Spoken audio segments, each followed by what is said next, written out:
I think by now most of us have seen this chart. Originally published in late 2015, it showed the gradual rise of World of Warcraft subcount alongside the first 3 expansions and the fall in the subsequent 3. Peaking at some 12 million subscribers in late 2010 to 11 during the latter part of Wrath and the launch of Cata, down to 9.1 million by the end of the Cataclysm, and to 6.8 million by the end of Mists of Pandaria. And whilst Warlords of Draenor saw a remarkable surge on launch back up to 10 million concurrent subscribers, it lost nearly 50% of those within the first 6 months, at which point in time Blizzard decided there were better metrics to measure the game's performance and stopped publicly sharing this information. You know, in 2024, World of Warcraft as an MMORPG will turn 20 years old.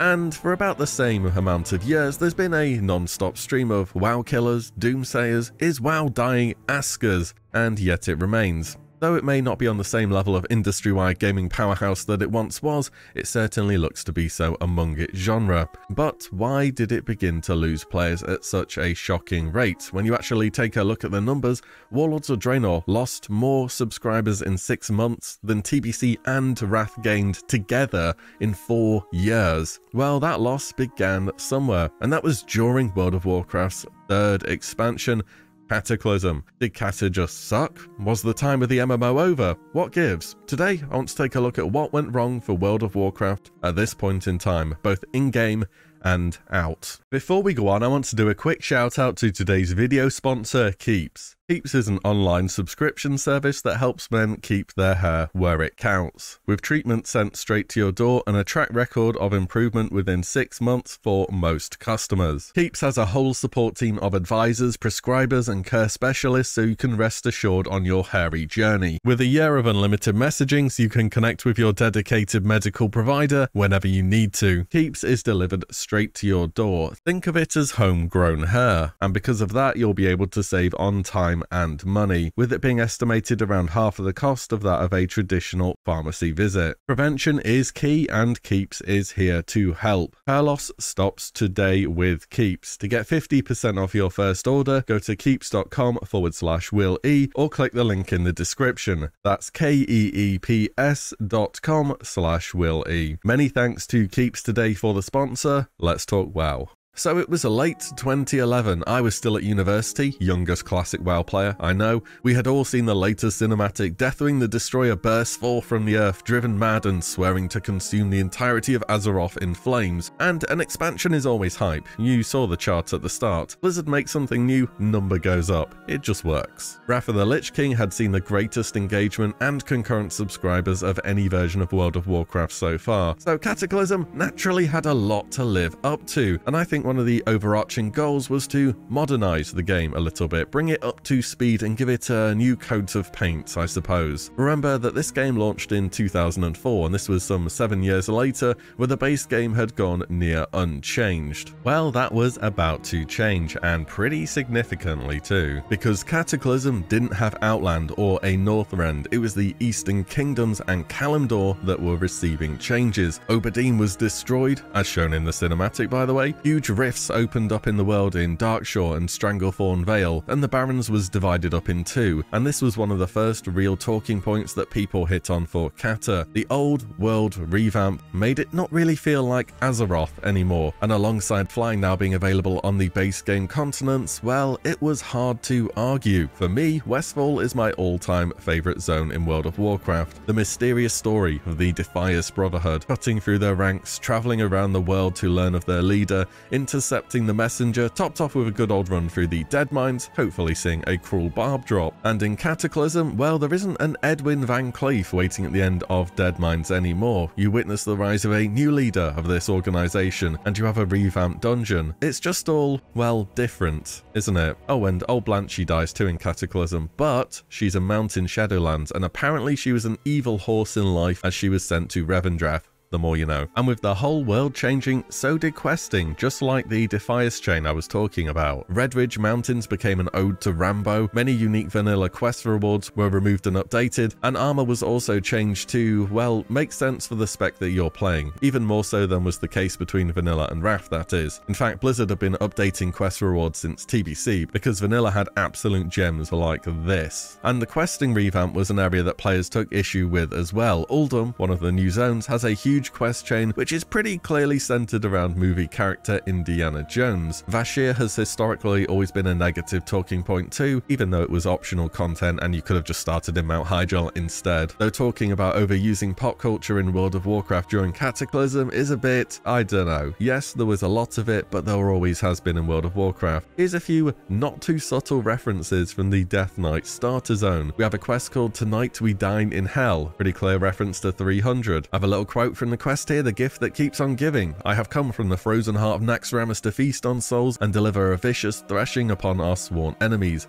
And I'm all out of souls. Sounds rather like Duke Nukem to me. And we even have a quest called Grand Theft Palomino. I mean, come on. All three of these are from the DK starter zone, remember, as in the start of a high fantasy new class to World of Warcraft, which has a pretty serious story arc in the battle for Light's Hope Chapel, and your Death Knight then going on to join your faction. Kind of like how Uldum has a bit of silliness with Harrison Jones winging around ancient tombs, but then you also have the Halls of Origination, which was rumored to contain a device which could reorder all life on Azeroth, which isn't exactly a good thing. Maybe it was just a bit more prominent and in your face in Cata, but Blizzard have always made World of Warcraft like this. And on the topic of the world, Blizzard a little while ago did a post on the design pillars for Classic, where they say, the world is the main character. This pillar of design means we need to preserve the world we have created from excessive changes. How exactly does that fit in with Cata Classic then, when part of the expansion is the entire world changing? One final thing about the old world and quests changing is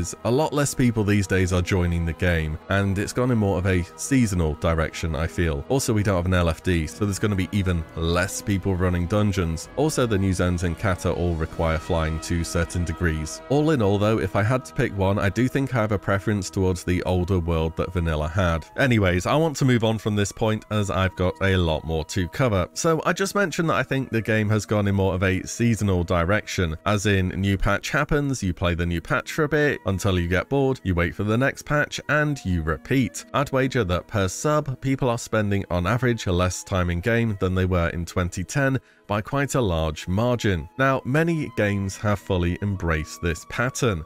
On retail, they don't have new patches anymore, they instead call them seasons. And a season in retail will entail a new arena season, a new Mythic Plus season, new raid, new set of gear, and so on. It's as if each patch is a reset. Now, I want to bring two things up here. This whole idea of the seasonality of the game really began in Wrath. In Classic, gear and itemization was absolutely all over the place. Some items from Molten Core were BIS nearly forever because stuff like hit was allocated in entire percentages, and the difference between 1% hit and 2% is actually kind of a big deal. In TBC, this was less of the case. There are some outliers here, such as Dragonspine Trophy, Serpent Coil Braid from Serpent Shrine Cavern, and Cursed Vision of Sargeras from Illidan were great to name a few. In Wrath, there's straight up a new currency, or at least there was originally, in each new patch through badges. And you know how Blizzard are currently considering how to boost up item levels in Ulduar and then creating heroic plus dungeon difficulty for the old Ray loot? Yeah, that's because the first time around, Trial of the Crusader made the vast majority of Ulduar content irrelevant the moment it released. The Blizzard developer, Chris Zerhut, who implemented original Wrath gear levels, is working on Classic, and these are literally his ideas. I don't know how else I can put this. Seasonal WoW started in Wrath, but future expansions definitely continued to lean into it.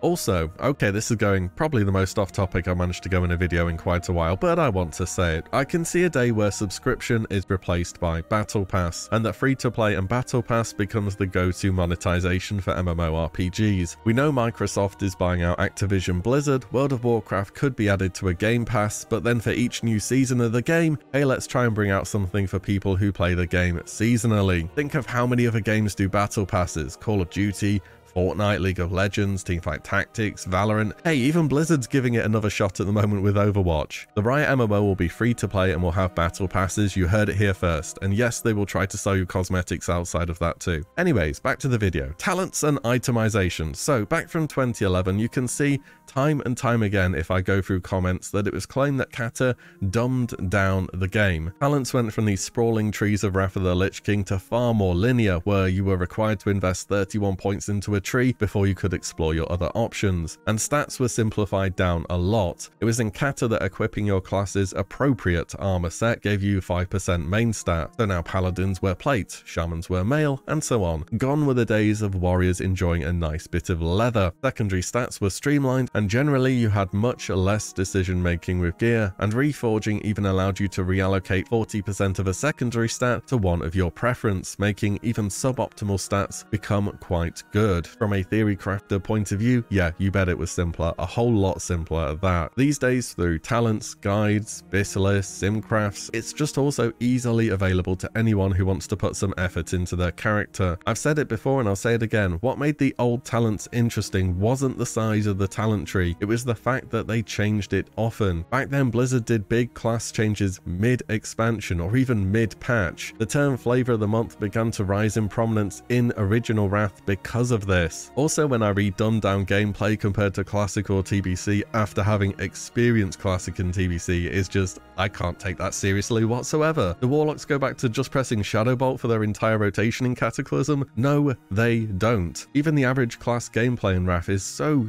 much more involved than Classic or TBC. There's preference one way or the other, and I get that, but you have an actual rotation now for most classes. You have timing cooldowns, snapshotting, and so on. There is just objectively more going on. And even in Wrath Classic today, after a decade or more of fan servers, players are still innovating new ways to optimize the game. Rogues using Fell Striker have become the best AoE class in the game. Dual wielding Unholy Death Knights with their pets doing about 70% of their damage thanks to snapshotting and so on. Cata is going to have seen way less testing, and I bet there will still be loads of new things to discover. I think people are making a bigger deal out of this than it really was, and it will be fine whenever they finally do it. Again, just in my opinion. Next, raids and the story. Deathwing, the first big villain to fall short on their boss fight, and yeah, I kind of agree on this one. By Dragon Soul, a lot of classes were actually pretty fun to play. There was just something about the raid which didn't A, live up to previous tiers, or B, feel like a super good send-off for the big villain. Also, Dragon Soul went on for way too long, a trend that would go on to repeat itself in future World of Warcraft expansions. Dragon Soul dropped on 29th November 2011, Mr. Pandaria was on the 25th of September 2012. At least in Classic they get to pick the dates for it, right? Dragon Soul also introduced the highly controversial looking for raid feature. Debates on the benefit for the game, or lack thereof, continue on this to this day. I imagine I'll be talking about it a lot more someday in the future, but as to not overdo it here, I'll confidently assume if Wrath has no LFD,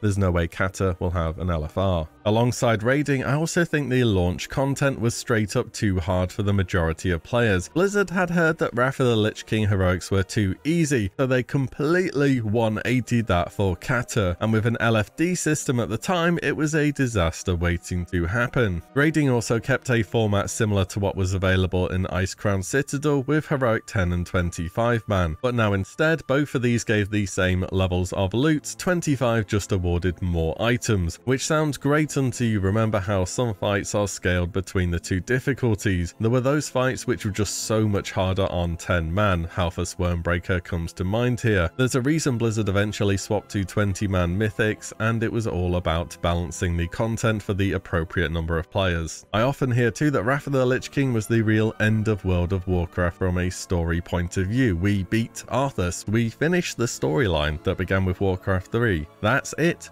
job done. But isn't there still this army of never-ending demons led by a titan hellbent on the entire destruction of Azeroth? Is that not a little bit of a loose end there? As in the same legion that was tied to Arthas becoming the Lich King in the first place. For me, if there was ever a time of feeling that we've beaten the big bad for good, it was in Legion without a doubt. And yes, there's always going to be threats to the world. Even an expansion that had us making friends with pandas and farming, we were also battling an old god's corruption. And let's be real, we need a reason to go into raids and get those purple items. For me, the raid of Dragon Soul was a bit more of a letdown than the actual story of the expansion itself. But outside the World of Warcraft, things were also changing. Times were moving on. Few games have ever remained at the top for as long and consistently as World of Warcraft did. And at the time, many new games were releasing, not necessarily MMORPGs either, but titles more specifically aimed at people wanting to engage in PvP content. Now, I genuinely believe a good portion of the players that World of Warcraft lost were those ones solely dedicated to player versus player content, because A, WoW hadn't done enough to evolve the PvP scene since TBC, and B, it was just too time consuming to get into. Cata had rated Battlegrounds, which I think Blizzard could have full on said, you know what, we're just gonna throw this into Wrath or Classic, and it would have been a positively received change. But at the moment, it's still just Arena and Battlegrounds, the same as TBC, just different class balancing. And World of Warcraft, being an MMORPG, as many of them do, needs heavy time investment. You can't just go from warrior to druid one game to the next without dozens of hours put into the game. This matters more in PvP, as something being overpowered is more frustrating when it's deleting your main in 3 seconds as opposed to just beating you on DPS meters. Particularly MOBAs at the time were on a massive streak. Riot's League of Legends went from a reported 1.4 million daily players in mid-2011 to 27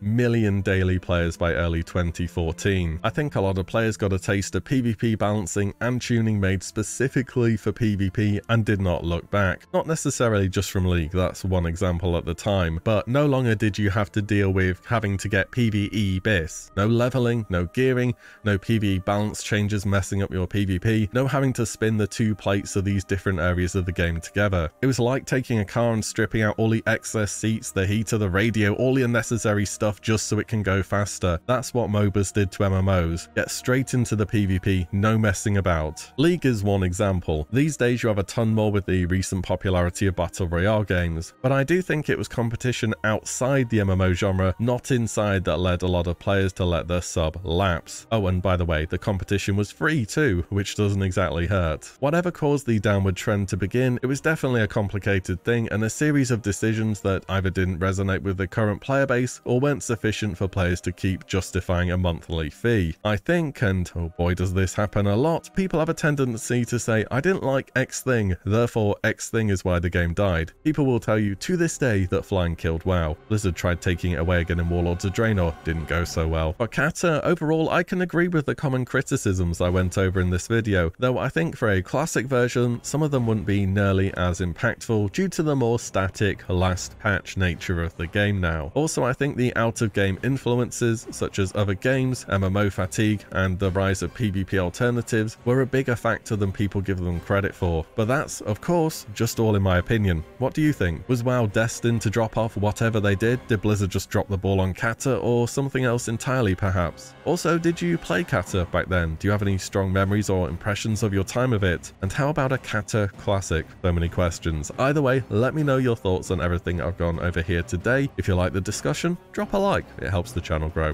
And as always, thank you all so much for watching and listening in, and I'll see you all in the next one very soon.